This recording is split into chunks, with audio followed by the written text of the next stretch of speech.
Hi, good evening. I'm Lonnie Stonich, the Executive Director of FAN, and I'm honored to welcome you to tonight's conversation between Rainesford Stauffer and Louisa Struck. Thanks for attending. FAN's a nonprofit organization that presents a high-quality speaker series offered free to the public on a wide variety of topics, including human development, mental health, education, and social justice, among others. We have over 150 videos of past events archived on our website and our YouTube channel, so please be sure to explore. Rainesford Stauffer is a writer and author whose first book, An Ordinary Age, Finding Your Way in a World That Expects Exceptional, was named one of the best nonfiction books of 2021 by Esquire magazine. It's such a fabulous book. I love this book. She writes Gold Stars, one of my favorite columns now, an essay column on young adulthood for Catapult. And she's a freelance writer who has written for publications including Teen Vogue, the New York Times, Vox, Apartment Therapy, the Wall Street Journal Magazine, The Atlantic, and more. She's particularly passionate about covering issues related to young adulthood and life transitions, including work and labor, education, organizing and activism, and the broad strokes theme of how we live now. Rainesford has appeared on MSNBC, CNN, Good Morning America, NPR's On Point, and Weekend Edition shows Terrible, Thanks for Asking, and Fast Company's Hit the Ground Running podcast, among others. Louisa Struck is a senior at New Trier High School in Winnetka, Illinois, a suburb north of Chicago. She is active in her community with various political organizations and racial justice groups, working with others to improve the school and surrounding environment through grassroots organizing. She is also a passionate environmentalist, which she has expressed through co-founding the North Shore Hub of the National Sunrise Movement and being a part of other environmental organizations such as the Climate Reality Project and Go Green Winnetka. Louisa is head of the Newbies Club at New Trier, a club that helps integrate transfer students, a role close to her heart since she grew up living in 3 different countries. She was awarded the prestigious 2022 Wilbert F. Crowley Citizenship Award, as well as the New Trier Principals Award for Leadership. It's my pleasure to bring both of these incredible young women to our screen. Thank you. Rainesford and Louisa, take it away. Thank you so much for those introductions. I'm so excited to be here. Should we jump right into questions, Rainesford? Absolutely. I'm so excited to be here with you all tonight. Louisa, I'm so excited for our conversation. So absolutely, let's dive in. Okay, so I would like to start by asking sort of what was the journey of the book? Where did the idea start, and what were sort of the stages from literally like putting together the different chapters or organizing ideas, sort of like the timeline of how this book came to be? Absolutely. It's such an interesting question, I think, especially because a lot of it happened during the pandemic, which I've heard from friends who've written multiple books did change things a lot, although I have nothing to compare it to. The idea for An Ordinary Age started in retrospect way before I realized that there was enough material to make a book there, before I'd even thought of writing something as a book at all. I was doing a lot of freelance reporting where I happened to be talking to young people. I was looking to speak to people who were organizing in their communities or were thinking really critically about different issues that were impacting them. And a lot of the time, those sources happened to be young adults.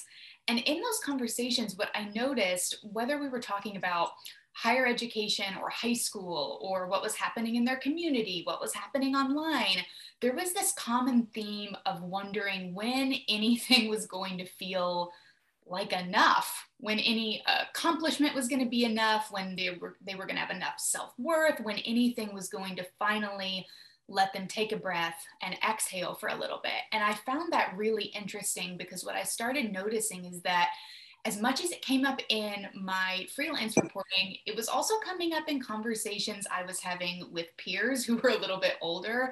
It was happening definitely to myself. I kind of had a non-traditional, in a lot of ways, trajectory in young adulthood where there were a lot of false starts, there were a lot of do-overs, and I kept thinking, wow, this is really not following the straight and narrow trajectory that we like to think that every young adult is going to take. And so when I started noticing that in echoes in conversations with other people too, I thought, okay, there's a lot more to it than this. And it became very clear that a lot of it is personal and personal preference and personal circumstance and personal choices.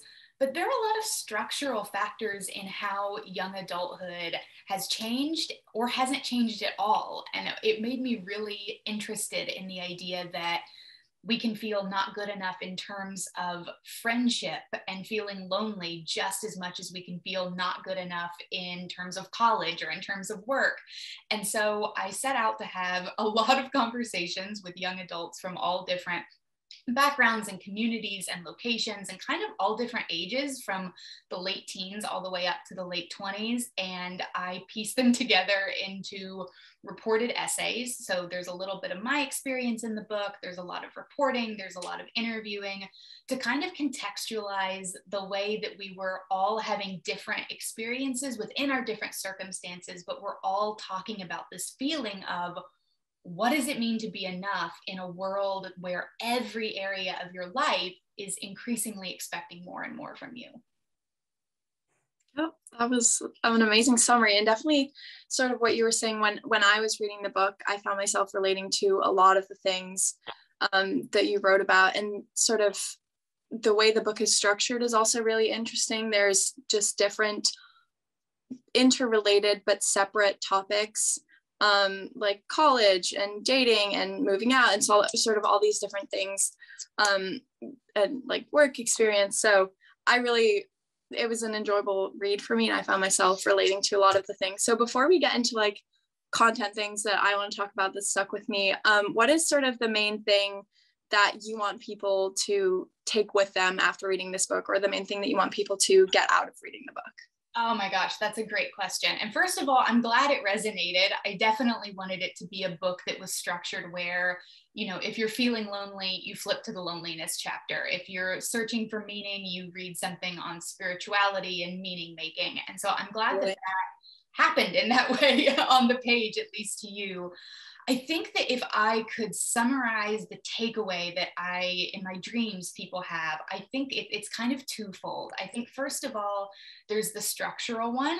I think that a lot of the time we talk about young adults without talking to them. And I think that a lot of the time when you talk directly to them, you realize how they, just like all the rest of us, are impacted by the structures in which they're existing. And that there are some pretty substantial changes to how we grow into ourselves and the jobs we have and the places we live and the people we live with. And a lot of that is based on capitalism, the economy, lack of social safety net, really radical changes to the world over the last, decade or two. And so I think that acknowledging that young adulthood isn't separate from the structures or pressures that it's unfolding in is really important. And I hope that we have all different versions of that conversation with all different kinds of people leading them. And I think the second takeaway, the more personal one, is that I really do believe personally, and I think the reporting kind of bared this thesis out, is that the most formative and profound and kind of life-changing moments that happen in our lives, whether it's a person we meet, a choice we make, a conversation we have, these things that feel really mundane and everyday are actually the ones that shape our lives the most. And I think that the more we can get in touch with the most ordinary version of ourselves, not the best case scenario version that's 5 years and a lot of learning out, the more opportunity we have to grow into all the different parts of who we are. And hopefully we'll be able to kind of support each other along the way as we do that. Awesome. That was a great answer. So we're sort of gonna flip to like sort of my personal experience. As Lonnie mentioned, I'm a senior in high school and applying to college right now. And you do talk about college and that transition a lot in your book. So I was just wondering, like, what is the pressure that college kids experience, or like the high school to college transition, and sort of like also the change of location that comes with that, or the not change of location, where a lot of students now, especially during the pandemic, did college from home. So I just want you to elaborate a little on the college transition. Oh yeah, I think that there's so much sitting in the college transition, obviously. And I think the big takeaway is that there's still, particularly in America, there's still kind of a very one size fits all mentality surrounding how a young person transitions to college, the way they transition to college. And as you know, I mean, you're a senior, there's a lot of emphasis on planning next steps, getting into the school you want to get into. And based on my reporting, there's a little less emphasis on taking care of students and making sure they're feeling fulfilled and stable and supported once they are actually in college. I think a lot of this honestly stems from the fact that we still believe that every student is going to go to a four-year college and that everybody should go to a four-year college. And I think that there's been some resistance in embracing other paths, not as alternatives or extras to a four-year college, but as really valid options all on their own. And I think that if I could summarize what I heard is the biggest pressure facing young adults in regard to the college transition, it was this idea of timelines. College really demands that you figure out a lot about yourself and a lot about your life before you even get there. It starts, you know, even before you start writing applications about it, as you know. And I think that because of so many compounding factors, like the cost of higher education, student loan debt, a job market that especially now following or in the middle of the pandemic is kind of in total flux, the stakes feel so much higher. It feels like there's so much less margin for error, which in turn for young people means a lot of pressure to never change course, never change their mind, never falter, never fail. And that in and of itself is a tremendous mental strain outside of the logistics of like, how am I going to pay for this? And what major am I going to have? And what am I going to do after these 4 years of college? And I think that because it's a time of such rapid transition, and I would say even just transitioning out of high school, whether you go to college or not, wherever you go, that's a pretty significant change. And I don't think that we do enough to support young adults as they exit high school and figure out whatever their next plan is going to be. Because whether it's in college or outside it, it's in your mid-20s or in your 40s, I think we can all agree that life very rarely goes exactly according to the plans we have for ourselves. I went to a small private university my freshman year. I was going to study literature. I felt like I had this kind of solid, steady foundation. And it became very evident very quickly that no, I didn't. I was incredibly depressed and I had no language to explain the depression. I was trying to work while I was in school and trying to figure out how to juggle that when at the time I didn't know very many peers who were trying to do that too. And I ended up dropping out, which was not something that I had planned to do and not something that I saw, you know, in the forefront of my mind when I thought about my college experience. And it ended up being one of the most formative experiences of my life. So I think this pressure stems from the idea that some people are ahead and some people are behind, and we need to follow the exact timeline of what college is supposed to be in order to have a fulfilling experience. And honestly, I just think that leaves so many people out. Yeah, totally. I definitely hear you, and I'm excited to see all the different paths that my friends and I will go, because I know that there is not just one option. But again, I definitely feel around me, like my counselors, my family, my friends, there, you know, seems to be one main option. And so I definitely am experiencing that. Also, you talk a lot in the book about like the best 4 years of your life, or how it's supposed to be like the best 4 years. And definitely a lot of people in real life say that as well. So just sort of that, and also how young adulthood is supposed to be like the best part of your life, and you feel like it's sort of running out if you don't do all of these things. Could you talk a little bit more about like how society tells you this is it, like this is supposed to be the best, do something? Your characterization is exactly right. Like, this is it. This narrow chunk of time is all you get. I think it has everything to do with the fact that we managed to really glorify youth as a society while doing very little to actually support young people in ways that would materially improve their lives. And I think that the kind of the best 4 years myth is something that I heard about, I think, in every single interview I did for that chapter of the book. And I was not the one bringing it up.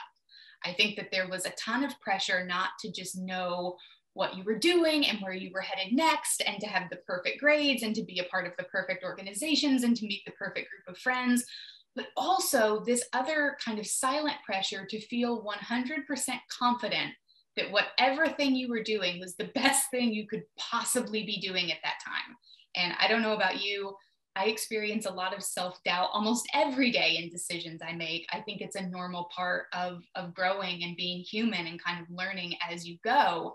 And so I think that when we act like there is one chunk of time that is somehow more meaningful than the entire rest of our lives, whether it be the best 4 years of college or kind of like young adulthood being the golden years as a whole, I think first of all, it creates pressure that's just not realistic. It's not feasible to squish every highlight of your life into one predetermined chunk. And honestly, imagine how boring that would be if you knew everything that was going to matter most to you happened during one period of time where you never got to be curious again or really surprised again or learn something new in a different way. So I think that that's one part of it.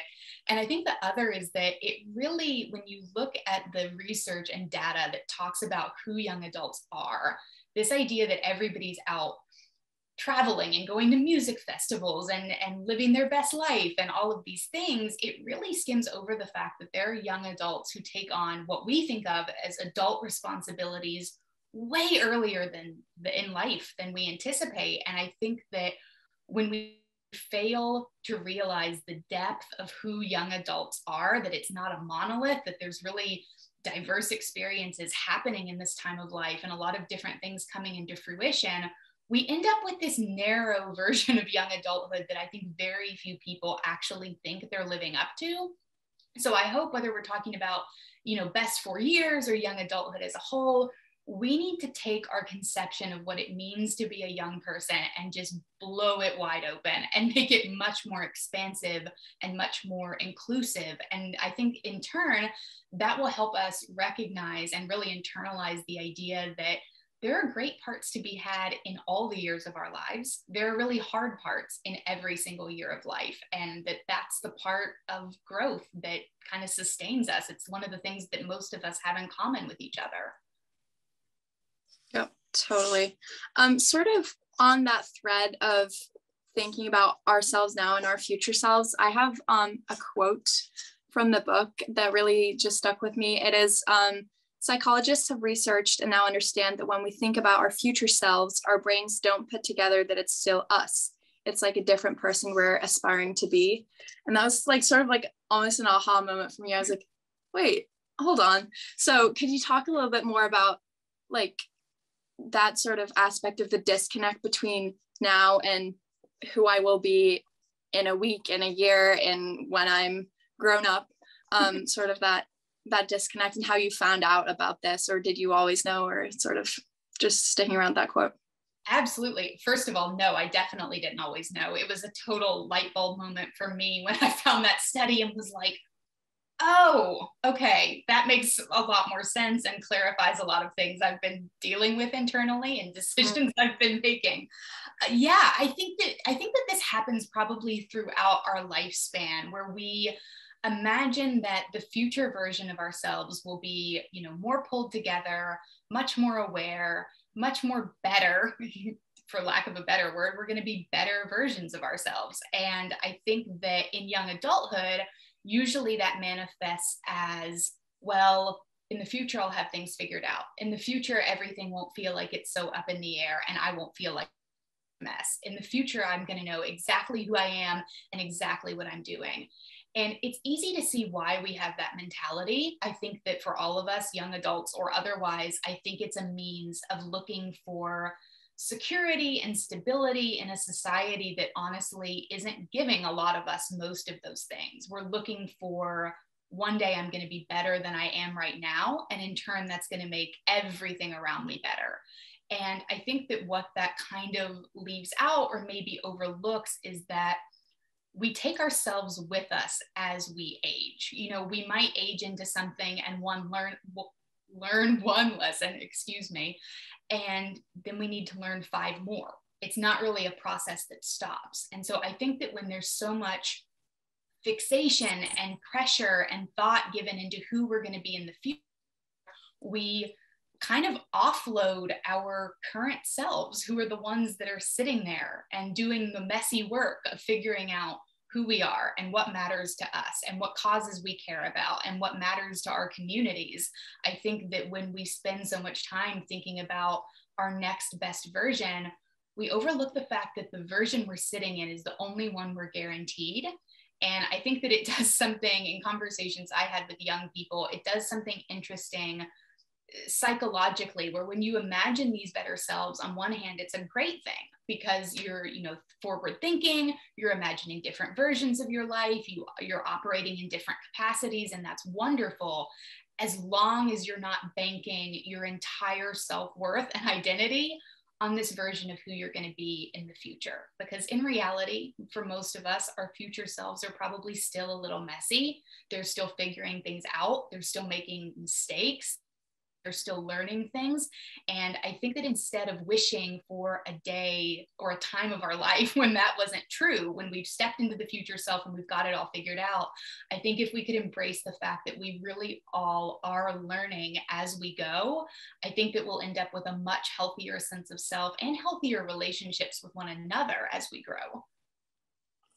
Definitely. That is so interesting. It's definitely going to stick with me for probably the life, because I just before I read this, I never really thought about that, so that's just super interesting. And you talked a little about the systemic things that help or hold us back from being what we think should be the perfect young adult.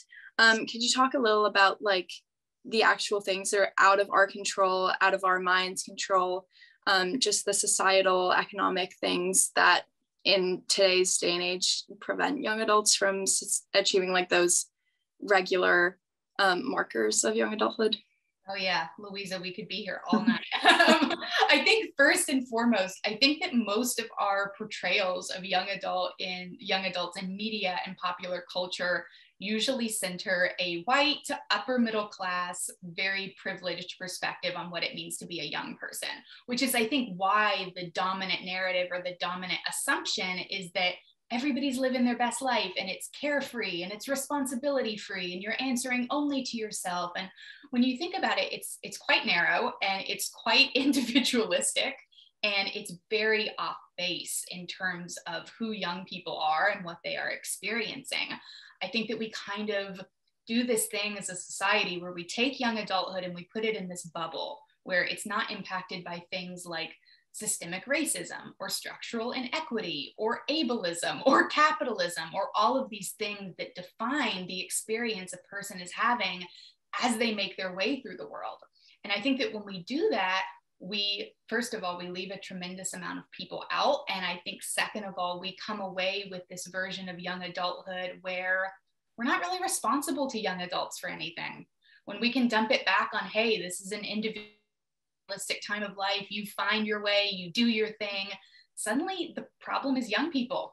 It's young people not doing enough. It's them not pursuing enough opportunities or pursuing them in the right way. It's them being lazy or apathetic or disengaged, when if you look at the research and data, that just doesn't track. Young people really are engaged with their communities, with their schools, with their neighbors, with their workplaces, with their friends, and all of those things inform the experience someone has when they make their way through the world.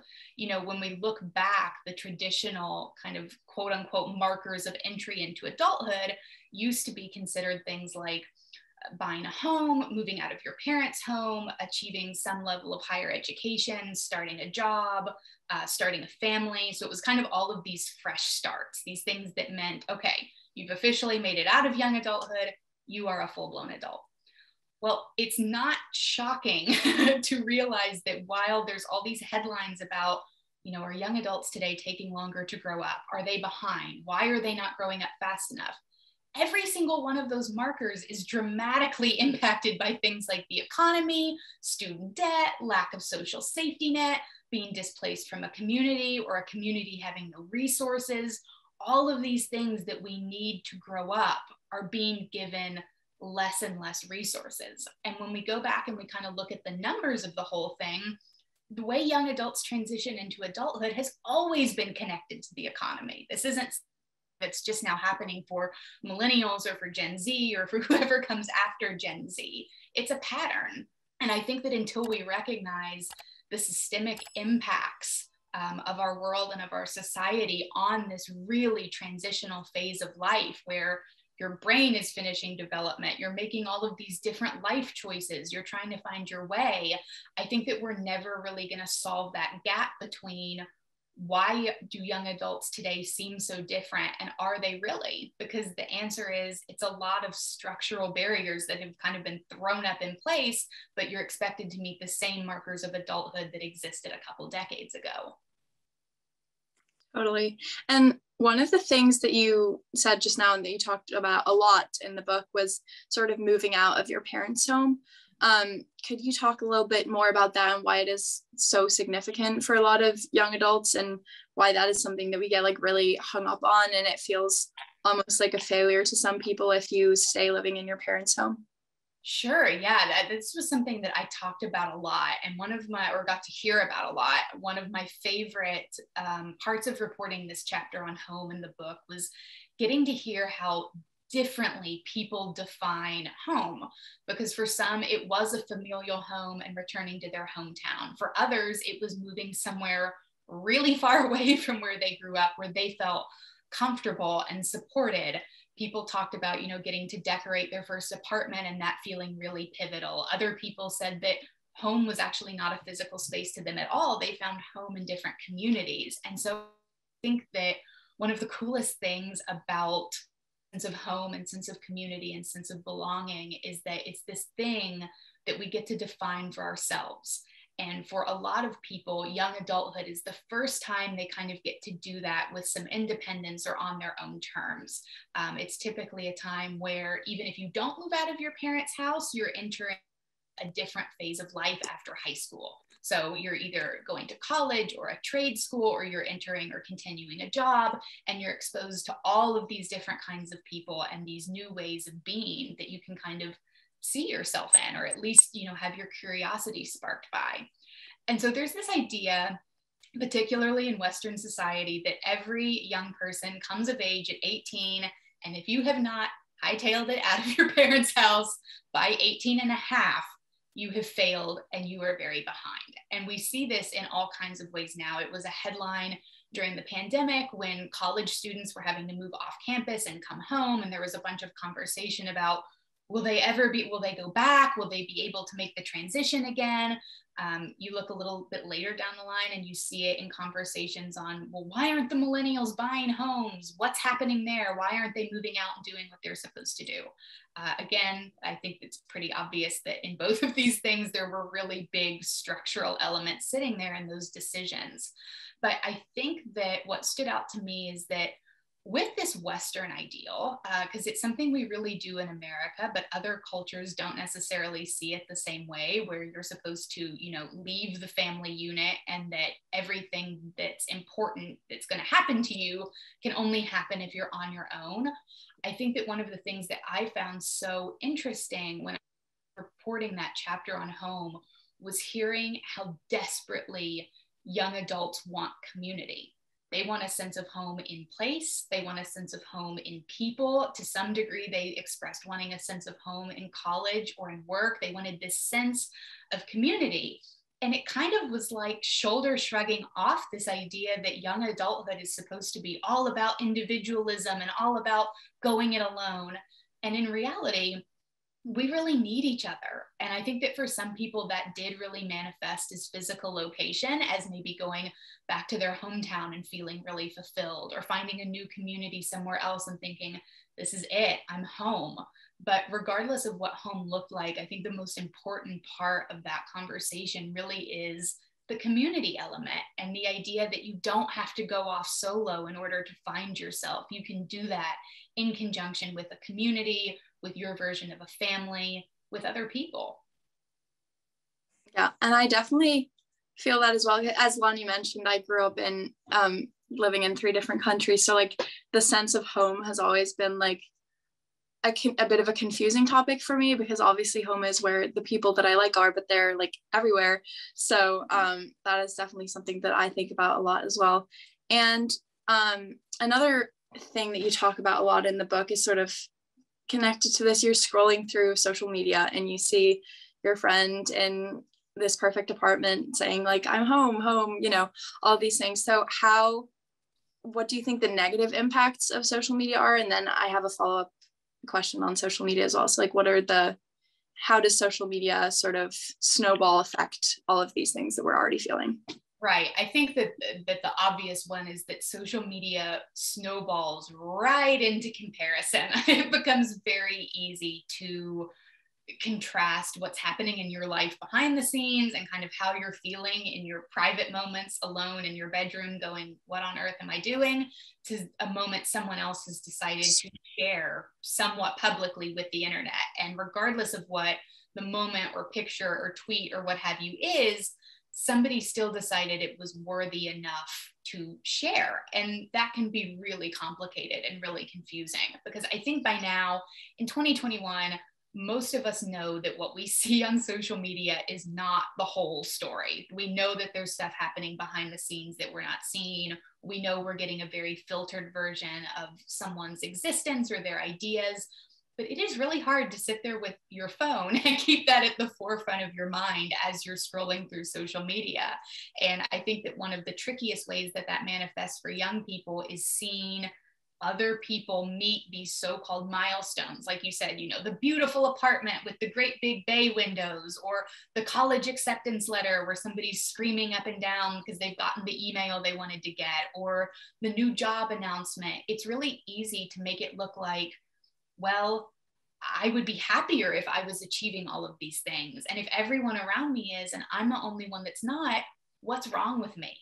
And so I think that the biggest challenge with our online lives is kind of remembering that, yes, what you see on social media to some degree is real in terms of things like someone being in a certain location or announcing a certain job.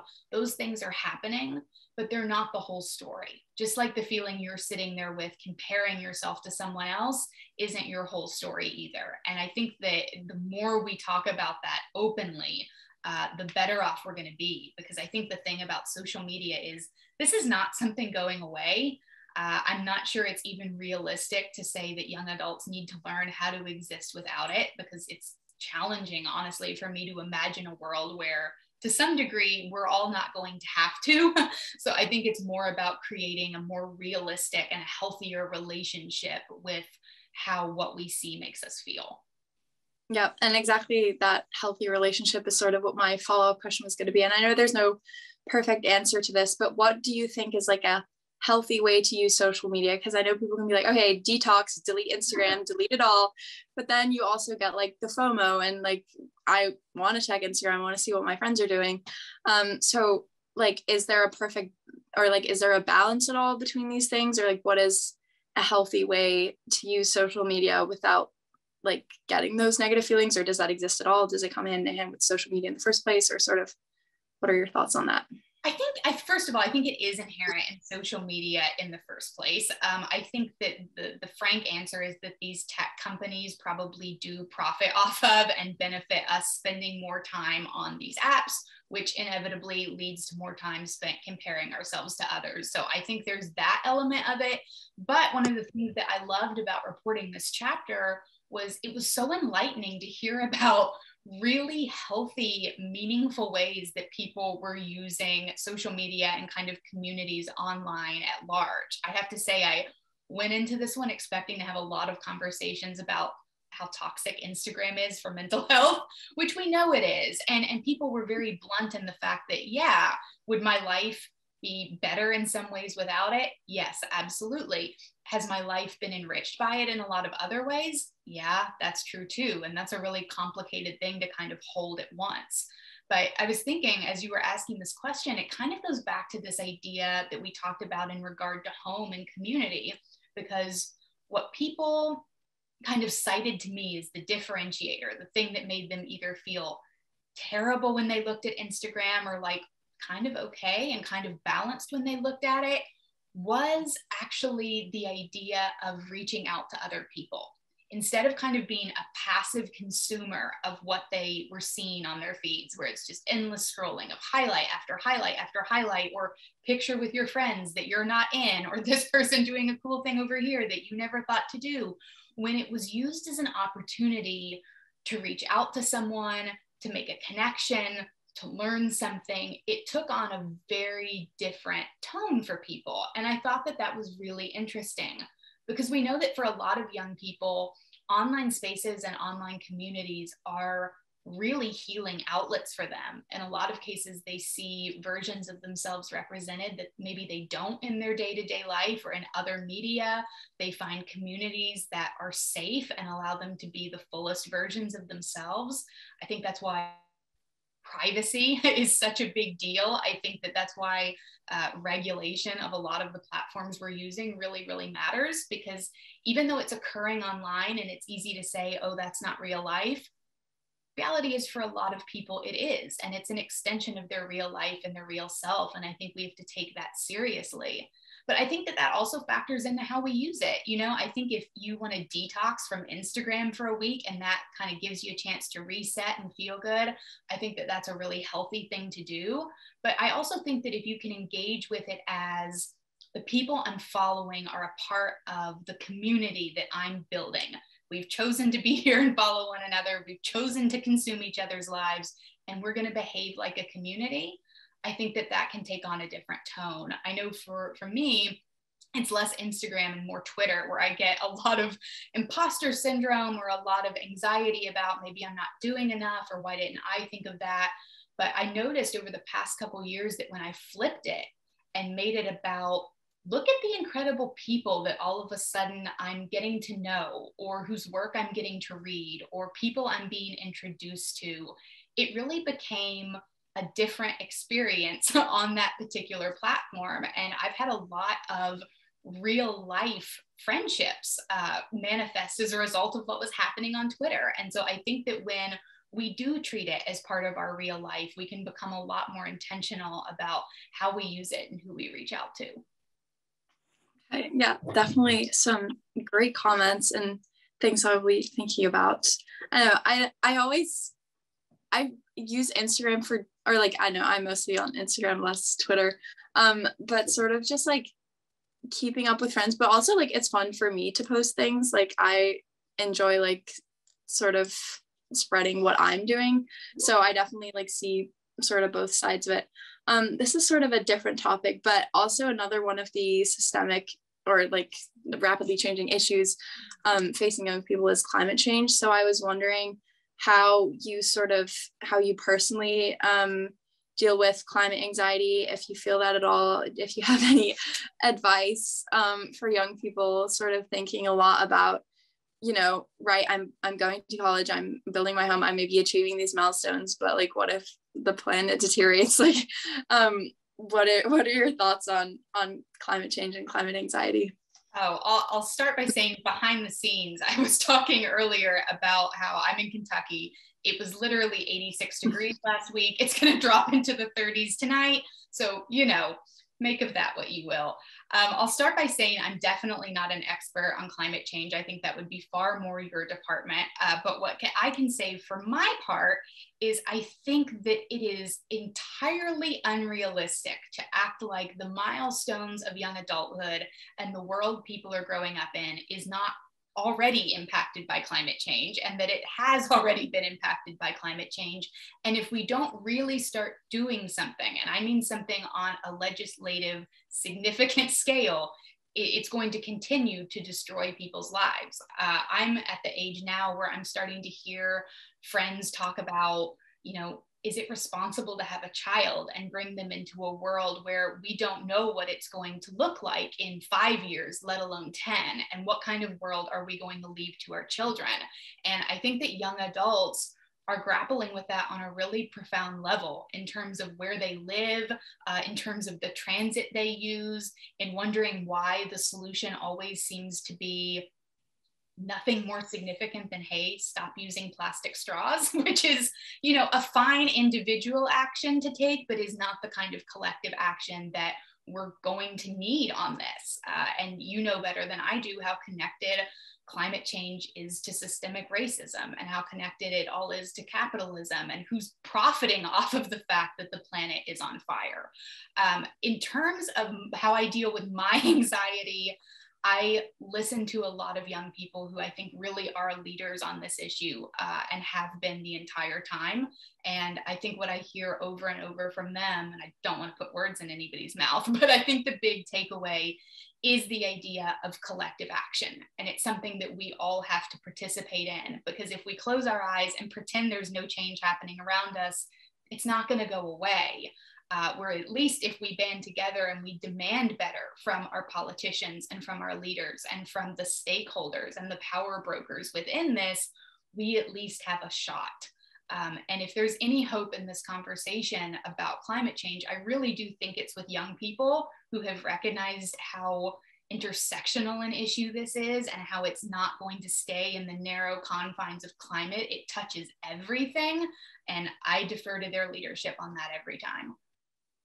Oh yeah, that is definitely exactly what I have heard from my peers in organizations and bigger climate leaders. I don't know, I feel like it's definitely going to be a big part of growing up. I think even there was like an article I read the other day that was like, are therapists even equipped to deal with climate anxiety and things like that? So I definitely think it's a changing factor that a lot of young people are like, I know you said before, like a lot of the sort of milestones have always been tied to the economy, but I think this is sort of a new factor also coming in.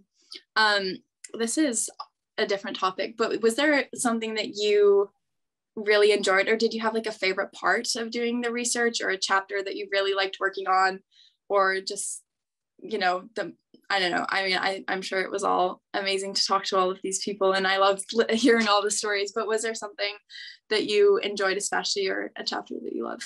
Oh my gosh. Yeah, you're exactly right. That I think that getting to talk to, I think I talked to over 100 young adults for this book. Obviously, not all of them are in the final copy, but they all informed the ideas and the themes that were in it. And I think it's probably the greatest gift I'll get in my lifetime is people sitting down via phone or Zoom or, you know, pre-pandemic in person and letting me ask them questions about their lives and feelings. Like that still feels completely surreal that actually happened. So I think that was kind of the broad strokes answer, that I learned I really love talking to people. I really love getting to hear their stories and their experiences and about the issues that impact them. I think that one of the chapters that was most enlightening for me to have to research and report was the one on perfectionism. Because I think going into it, I knew young adults were being impacted by perfectionism because I had read the studies citing, you know, these pretty drastic growths in perfectionism in young adults over the last decade or so, maybe a little bit longer. So I knew it was a thing. What I didn't realize was the different ways that it manifested. And I think that was the chapter that required a lot more self-reflection than, to be honest, I had initially anticipated doing. Because the thing about perfectionism that I learned is, you know, we kind of have this narrow definition of it too, where we imagine it's the burnt out overachiever who's a straight A student and winning all the awards and like just can't handle it if they aren't the best at something. And I'm certainly not denying that those pressures aren't real. Of course they are. But there's also this version where it doesn't matter what you achieve or how much effort you put into something or where you are or even who you feel you are, you just don't feel good enough.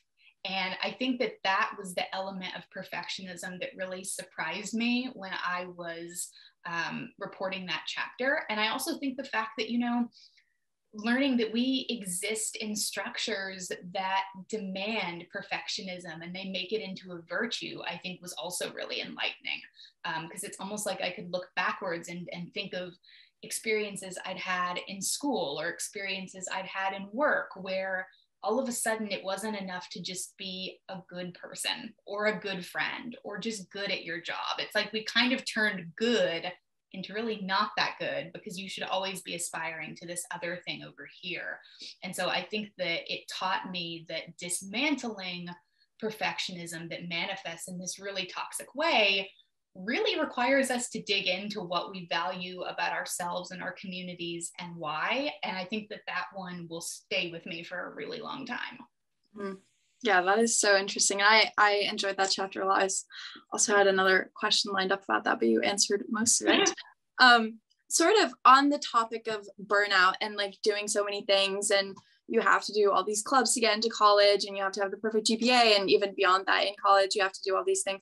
Is there sort of like a point you can recognize where it's like, I'm doing too much, where it's like, you know, this is really, I need to do a bit less? Because like, I don't know, me personally, I love to do all the things and I keep piling on things, but is there like a point that you personally know is like, I need to tone it down a little with my activities? I know you're also a very busy person, so this is a really great question, because I think you made such a good point. Is a lot of the things that drive us to burnout, not all of them, but a lot of them, are objectively really good things. Sometimes they're things we really want to do or things that we enjoy. It's not just obligations and work and these things that we're required to do in order to live.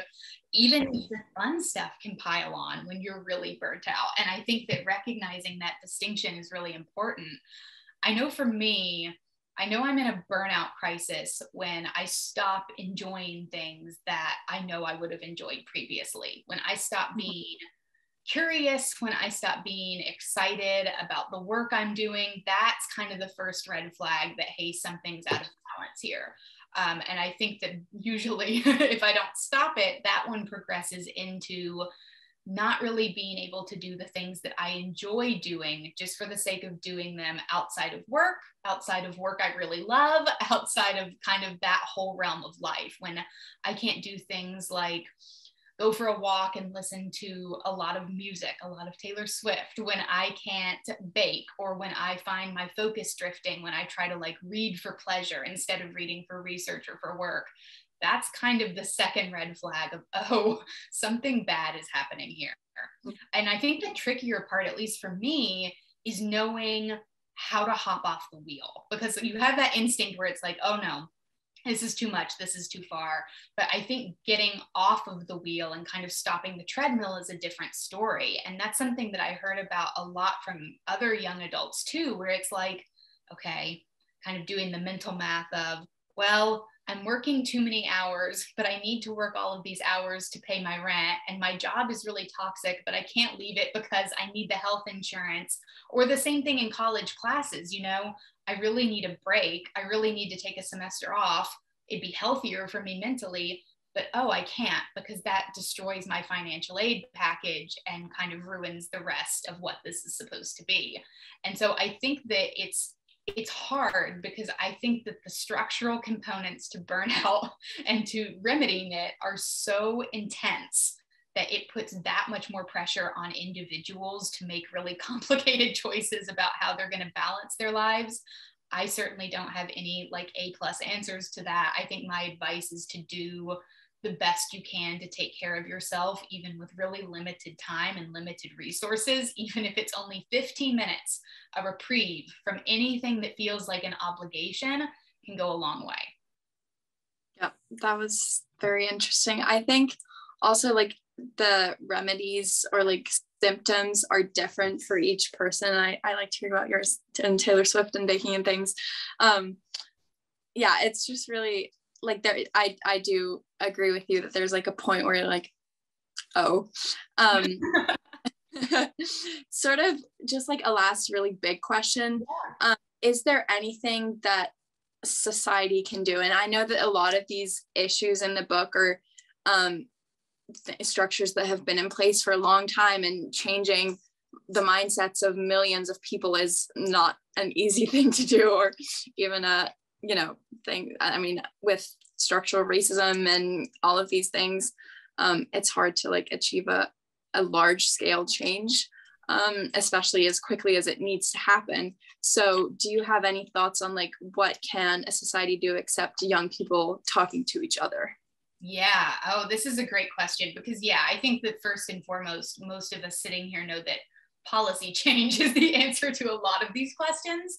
And I think that we hear talking about it a lot. And I think that talking about it is certainly important. I think that in terms of mental health, in terms of how we talk about the college experience, in terms of all of these things, because I think when we share experiences with each other, it makes us feel less alone. And I think that that's really valuable.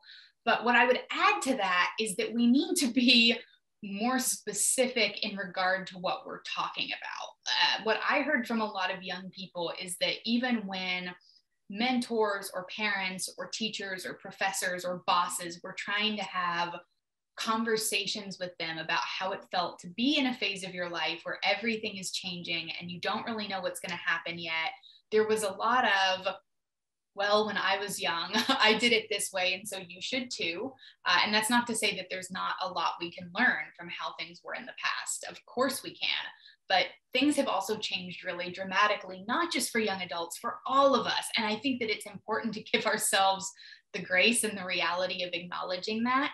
And the other thing people talked about was the fact that so many of these conversations, kind of throwing back to your earlier question, were about the next iteration of themselves. Like in the future, you won't have to stress so much. You won't be this tired. You won't be this anxious. You'll have it figured out, which is supposed to be a really well-intentioned and uplifting thing to say, but I'm not sure it's particularly helpful when you're saying, but I'm already tired now.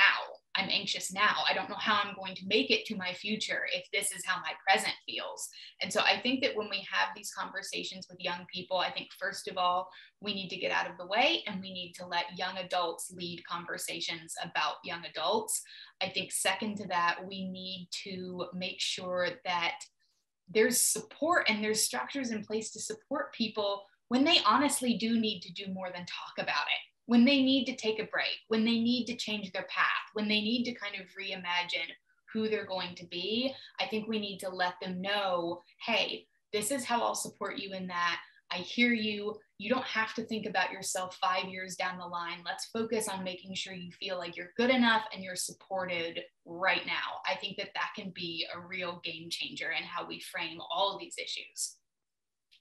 Yeah, that was definitely a great answering some things to think about for everyone as well as older generations. Well, thank you so much for talking. I learned so much from this interview, things I'm definitely gonna keep with me, and also the book is definitely something that I'm just gonna go back into, like especially with the little chapters that are just perfect for certain scenarios. It's great to just go back in and, you know, have some wise words from Rainesford. So thank you so much. Thank you so much for such great questions and such a fun conversation. I could talk to you all night. I won't keep you here all night, but we can keep going. Well, you'll have another hour with her. At least you'll have one more hour. So that's a quick reminder to everyone, come hang out in after hours. We have in chat there, we have a link to buy a copy of Rainesford's book. It's such a fabulous book. It is not a book, I might add, not just a book for young, look at, I love the stickies. Good job. Louisa, great interview. You did a great job. Thank you so much for your service to FAN. We're really, really grateful for you. So there were no one submitted a question. I don't quite understand why, but I have a couple, so I'm going to ask you a couple. And these are kind of one point you were talking about climate anxiety and stuff. I just want to make a note. We hosted a guy talking about CRISPR gene editing technology last year, but his interviewer was also quite fascinating. Dr. Britt Ray, W-R-A-Y, and she does some pretty amazing stuff, but in particular, she has a newsletter called Gen Dread, and it's about eco-anxiety and climate trauma. And she really, she's got a book that's coming out in 2022. We're going to host her when it comes out. She's pretty remarkable on this topic. I love her newsletter, just as a PS to anyone.